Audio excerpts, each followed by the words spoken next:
haven't done one of these videos in a while, so this is gonna feel a little bit weird for me. I'm gonna be doing a little Q&A for this video. I asked you guys to give me some questions on Instagram. I'm gonna try and answer as many as I can. So I don't have names for all the questions, but we'll see.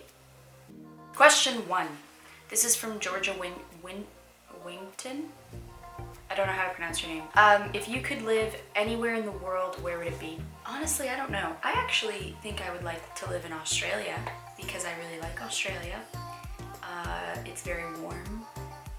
Ben's from there, so we would probably live there together. But also, I love Canada. I also like having seasons, so I think I'm living where I want to live. Best slash worst thing about quarantine. This question's from, oh, I don't know if this is MV or MU because I wrote these questions down, so my handwriting is not good. MV Bean Apatow, or MU Bean, or Mu Bean. Oh, it's a U. Best slash worst thing about quarantine.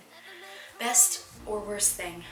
The best thing, there really isn't a good, like, obviously I would not want to be continuing this for much longer, but the best thing is probably that I get to have more time to do the things that I normally wouldn't do. Like, I'm reading a lot more books, which I love.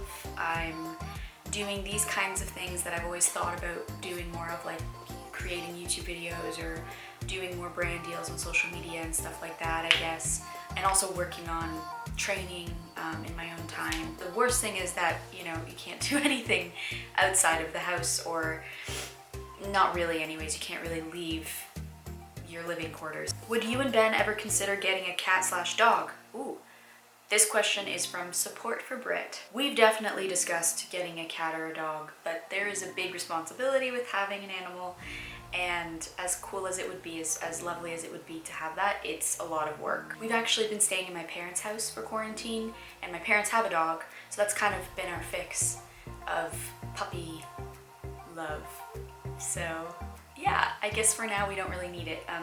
Maybe in the future when I'm more responsible. If asked, would you go back to the next step for a couple of episodes? I actually did go back for the Christmas episode they did last year. I guess it was a season 7 thing, but it was a separate, like, it was separate from the season, I think, if I remember correctly. It was a super quick shoot. That episode was a lot of fun to shoot because all the original cast was there, and so we all got to reconnect, even if it was for a brief moment, I guess.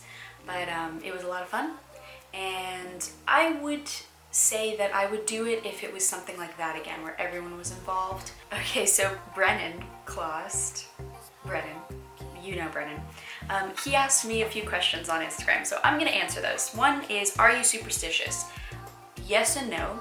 I'm not actually, like, I don't really believe that knocking on wood is gonna do anything, but I do it all the time. It's like a force of habit. My mom grew up in a very superstitious household, so she is pretty superstitious in terms of, like, not crossing your utensils or not walking under a ladder, like things like that. She does all the time, and I kind of picked up on those habits, but I don't necessarily believe that they have an impact on anything, because they don't. What is the best date you've ever been on? The best date I've ever been on has been with me and Ben. He took me to this really great restaurant in Toronto called Dilo, and he brought a bottle of wine because he knew the people who worked there at the time, and he spoke to the head chef and asked him to prepare the meal according to the bottle of wine. And we did a bit of a tasting menu with the wine, and we got to drink and we got to eat, and it was delicious. Great conversation. And then he took me to a couple speakeasy bars to get more great cocktails and have more great conversation, and it was a lovely night. And obviously we're still together, so it went really well. What's your favorite memory from your childhood? I don't know. Actually, I guess my favorite memory would have been the first time I danced on stage, maybe. You know what, it depends on the mood I'm in. I have a lot of great memories from growing up, and I guess being on stage and performing for the first time was definitely in the top, at least the top 5. It was the most terrifying moment in my childhood, but also the most exhilarating. And so yeah, it was a great time. Did you want to be an actor when you were little? Not specifically. I was just very into playing pretend. So I would play house all the time. I had a little kitchenette and I had my little like baby dolls that I would pretend were my children. So I guess you could call that me like sort of starting to the idea of playing, which is kind of what acting should be about, is just playing. What I really got into acting was after the next step, when I started seriously training. I guess during the next step I was training as well, but more so afterwards is when I really kind of dove in. One good and bad thing about living with Ben. Well, one good thing is I love Ben and I love having him around. He's my best friend. He's the person I always turn to when I need advice or help. One bad thing would be that he's a little bit messy. He tends to be very comfortable with living in any environment, so he doesn't necessarily need to have things as organized as I like to. To be fair, I have my days and my moments of being messy and leaving clothes on the floor and not really putting things away, and I would definitely say that he's a little bit or a lot more messy. That's probably the one thing I could do without. Sorry, Ben.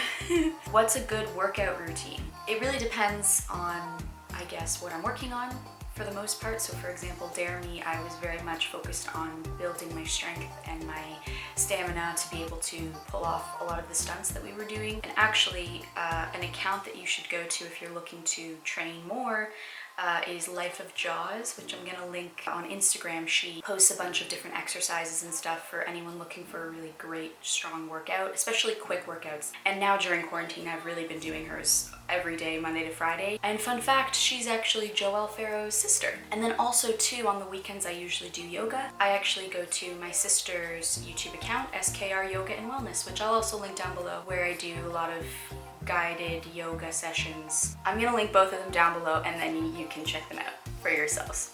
Feel free to do that. That's what I do. What's your favorite book and what books would you recommend? My favorite book changes all the time because I'll read a new book and be like, oh, this is now my new favorite. If you're looking for any book recommendations, I'm actually doing a little book club on my Instagram page.